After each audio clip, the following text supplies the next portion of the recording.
welcome to this conversation. So today I am speaking to our two international guests for the Pilgrims of Hope conference, which is taking place from the 1st to the 3rd of October 2025 at the Hilton in Adelaide. So we're very grateful to the Archdiocese of Adelaide for supporting us and welcoming us. And registration's now open, www.pilgrimsofhope.com.au. So we're hoping to have lots of people come and join us. And our two esteemed international guests are Rita Ferrone, an international theologian, a liturgical theologian, and Father Ricky Manalo, a Paulist priest and a liturgical composer.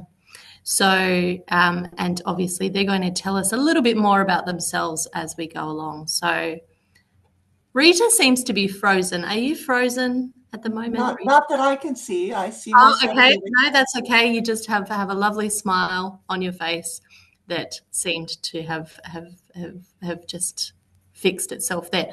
So, Rita, we might start with you. My first question for you is, look, how did you come to be doing the work that you're doing? So your work's focused heavily on the intersection of liturgy, theology, and culture.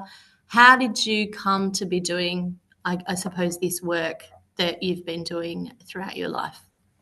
I love the title of this conference, which is Pilgrims of Hope, because I see my own career, my life of faith as a pilgrimage. And I think that's a really apt metaphor also for the history of the church and the history of the liturgy. Through my life, I have grown more and more appreciative of the gift that the liturgy is. I began getting involved even in childhood as a musician and eventually developed this desire to learn more about the liturgy. And as a result, I've worked in parishes, diocesan offices, cathedrals, and now as a freelance writer and speaker on issues of pastoral ministry and the liturgy and how those things intersect, how we are engaged more deeply in the liturgy, and how our spirituality is really enhanced by and deepened by how we celebrate. So that's kind of my pilgrimage here, and coming to Australia for the first time will be a new pilgrimage for me. I'm very happy to think about coming to the Southern Hemisphere and meeting all the wonderful people that will be at this conference. So I'm very excited about that. Oh, and we're really looking forward to hosting you as well. Father Ricky, if I might ask you a little bit about your own journey. So you are a Paulist priest and a composer, and there are many other titles I'm sure that you have. So maybe you could tell me a little bit about your journey. I loved Rita's metaphor of the pilgrimage. So because now, in spite of hearing Rita, I see my whole journey as a pilgrimage as well.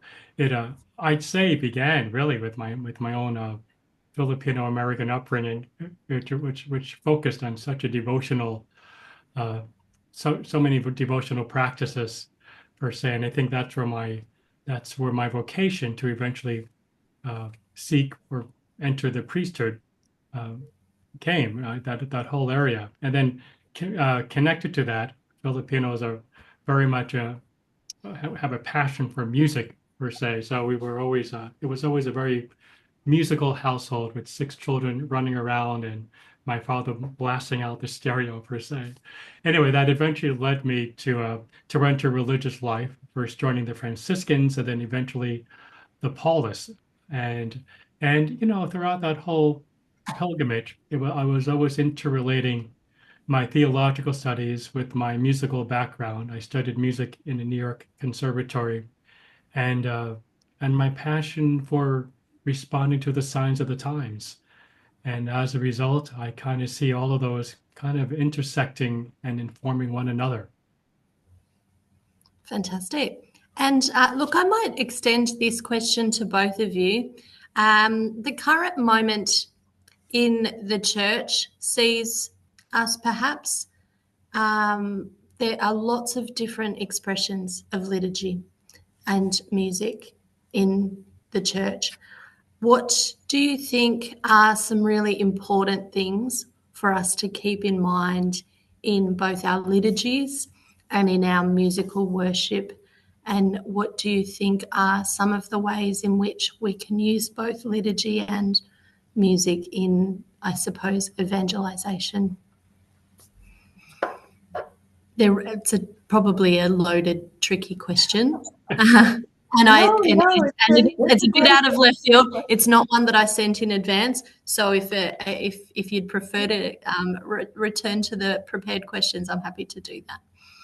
No, I'll jump in if that's okay. Ricky, are you okay if I jump in? Yeah. No, well, you know what the way I like to think of it is that the arts, be it music or visual arts or kinesthetic expression of movement and all those things are not aesthetic adornments on top of the liturgy, but they're actually components of the liturgy. So I think we have to come to this whole area with an idea of what it is that we do when we gather, and that is to express and proclaim and celebrate what the liturgy is celebrating through the medium of music. There are great chunks of the liturgy that are musical. I mean, it's not like music is added to the liturgy.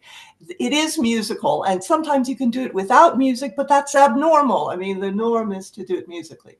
Or gestures and processions and postures, all of that under the rubric of movement, and it can include dance in some special ways and so on. I mean, it's not ruled out.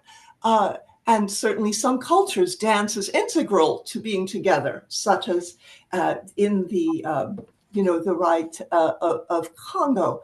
The Congolese rite has dance as part of the liturgy, and there are some movements in the New Mexican rite, and so on and so forth. So those things are the ways we bodily express and proclaim the gospel. So I see these as the question being not so much, how can we better adorn or beautify the liturgy with these things, but are these means being used to their full potential to express the things that the liturgy wants to celebrate, and it's not really to celebrate, it's not to celebrate our culture, because our cultures are there. But it is to celebrate the Paschal mystery in a way that is culturally integral and effective.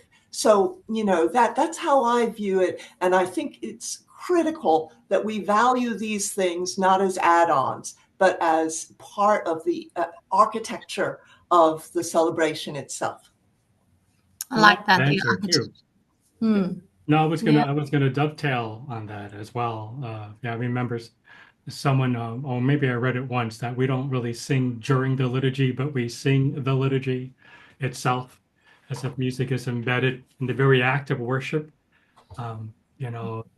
As if it should be a given, in many ways. But picking up what Rita also said, how it points to the liturgical action or the season or the text, or highlights that, points to the effect that it becomes one with it and becomes another form of expression, per se.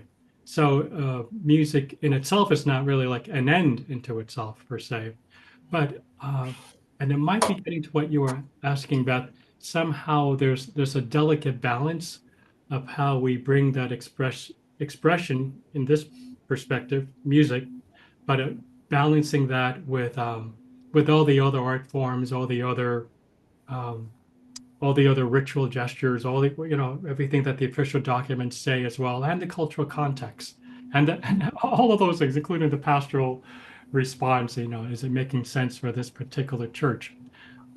So yes, and I think that's where the art and craft of liturgical planning and preparation comes in. How do we actually learn how to balance that, to the extent that we can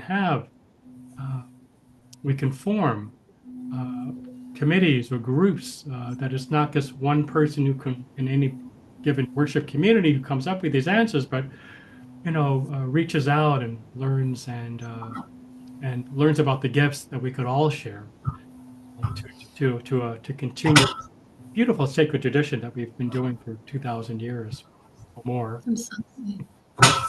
So I'm going to ask a little bit about your plans, both of you, for what you will be, I suppose, delivering in October. I'm sure you probably haven't had a lot of time to turn your attention to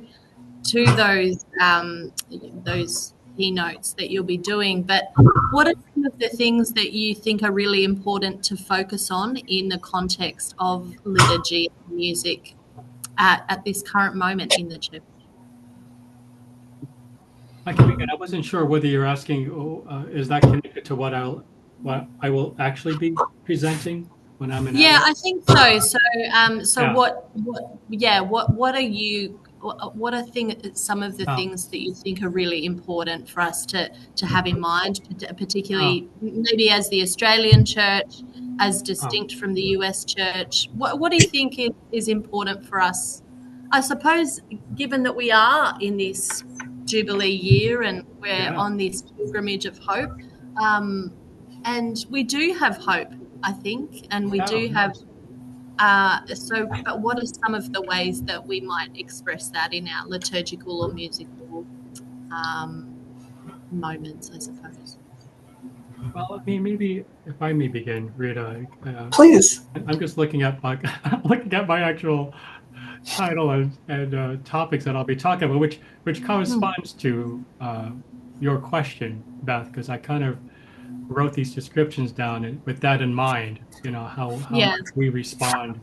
And I'm going to be approaching this as a sociologist. That was my interdisciplinary tool when I was studying liturgy, and somehow I always believe that any kind of liturgical ministry, and in this case, music ministry, somehow needs to respond to the signs of the times. Yes. And right now, when you think about everything going on in the larger world, I can only think of the United States, and I could talk for an hour about that, but everything Mm. else going on globally. The question I always want to ask, and what I will be asking, how does liturgy, or how does our music making and all those other components we express, how does it respond to that? How does it respond through our particular gifts, particular ministerial roles per se? So, for example, I'll be talking about issues about media technology. I might get into AI a bit, how things are becoming much more complex with even how we come to see our identities. I'm going to be talking about multiple or intercultural identities that we might actually see, different cultural dynamics existing or taking place within worship communities or even within ourselves. Multicultural issues as we become more diverse.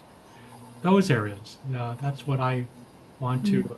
and somehow I think, I mean, perhaps the last thing I want to say, and I'm just thinking this through now. So how does music express that, respond to that? Um, and with the ultimate goal, as Rita alluded to before, with the ultimate goal, the larger uh, worship, uh, thanksgiving and praise to God. So all those areas I want to bring into it. Great. Great. Fabulous. Well, we're really looking forward to